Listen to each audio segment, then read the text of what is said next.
نماز ایک ایسی چیز ہے کہ شیطان کی پہلی کوشش یہ ہوتی ہے کہ نماز پڑھنے نہ دے. پڑھنے نہ دے سے مراد اول وقت تو ڈراپ ہو جائے، اور اگر اول وقت نکل جاتا ہے تو اس کے بعد جتنا ہو سکے نماز کو تاخیر میں ڈیلے کرتا جائے یہاں تک کہ نماز چھوٹ جائے. اور پھر اس کے بعد اگر کوئی نمازی بے ہر طور نماز پڑھنے کے لیے شیطان کو شکست دے کر کھڑا ہو جاتا ہے تو آپ کے سارے بھولے ہوئے کام وہ آپ کو یاد دلانے آتا ہے، جو کچھ بھول گئے ہیں.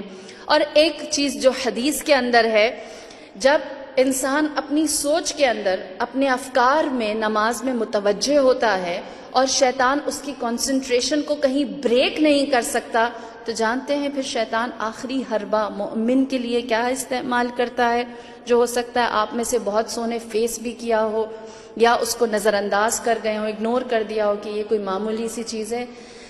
شیطان آتا ہے اور اس نمازی کو کس کرتا ہے، چومتا ہے اس کو. اور جب چومتا ہے نماز کی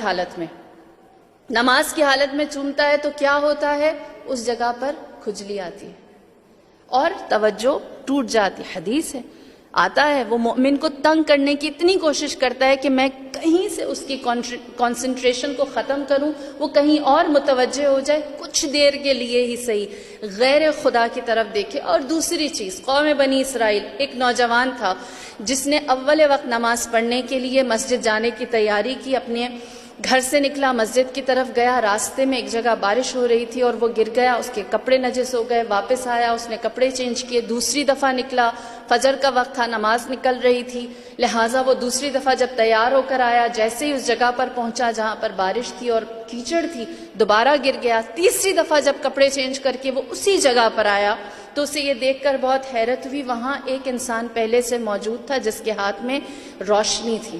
اس نے کہا اندھیرے کی وجہ سے بار بار گر جاتے ہو، آؤ میں تمہیں مسجد تک پہنچا دیتا ہوں. لہٰذا شیطان نے اس نمازی کو مسجد تک پہنچایا. نمازی خوش ہوا، کہنے لگا کتنا اچھا انسان ہے، اس نے میری نماز کامل کرنے کے لیے روشنی کا بندوبست کیا. مسجد پہنچے، کہا تم بھی ساتھ آؤ، دونوں ساتھ چلتے ہیں. تو اس شخص نے جو روشنی لے کر کھڑا ہوا تھا اس نے کہا میں نہیں آ سکتا مسجد کے اندر. اس نے وجہ پوچھی، کیا وجہ ہے؟ تو کہنے لگا کیونکہ میں نماز نہیں پڑھتا. نمازی حیران ہوا، میری نماز کا بندوبست کیا ہے اور تم خود نماز نہیں پڑھتے، کیا وجہ ہے؟ تو اس نے وجہ بتائی اور کہنے لگا کہ میں نے خدا کو ایک آخری سجدہ کیا تھا، اس کے بعد سے میں اللہ کے سامنے جھکا نہیں. نمازی حیران ہوا، کہنے لگا تو شیطان ہے؟ اس نے کہا ہاں میں شیطان ہوں. نمازی حیران ہوا، کہنے لگا شیطان ہوتے ہوئے تو نے میری نماز کا بندوبست کر لیا. تو پھر شیطان نے سارا احوال سنایا اور کہنے لگا کہ تو اول وقت نماز نہیں پڑھتا تھا، نماز فجر نہیں پڑھتا تھا، جماعت کے لیے نہیں جاتا تھا. آج جب تو اپنے گھر سے نماز کے لباس میں باہر نکلا ہے تو میں کیچڑ والی جگہ پر کھڑا ہو گیا تاکہ میں تیرے کپڑے گندے کر دوں.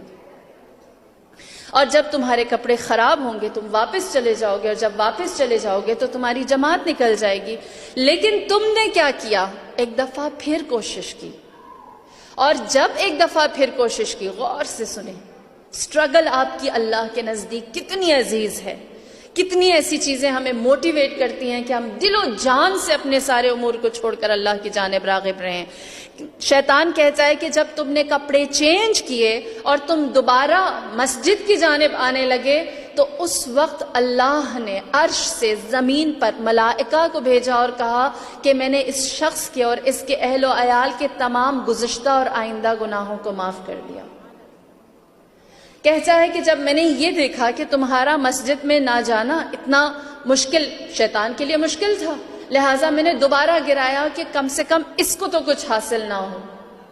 لہٰذا میں نے تمہیں دوبارہ گرایا، تم پلٹ کر آئے اور ایک دفعہ پھر تم نے وہی کوشش کی. اور جب تم نے دوبارہ وہی کوشش کی تو اللہ کی طرف سے فرشتے نے یہ ندا دی اور کہا کہ ہم نے اس شخص کے اہل و عیال، اس کے خاندان سب کو معاف کیا، اور جو اس کے گزشتگان مرحومین تھے اور آئندہ آنے والی نسلیں تھیں ان سب کے لیے ہم نے مغفرت کو رکھا. وہ کہتا ہے شیطان کہ جب میں نے یہ دیکھا میں نے سوچا اب تیسری دفعہ یہ کہیں گر نہ جائے. اگر یہ گر گیا تو ہو سکتا ہے خدا پورے شہر کو معاف کر دے. اتنی بڑی معافی سے بہتر ہے کہ یہ اب نماز کے لیے چلا جائے.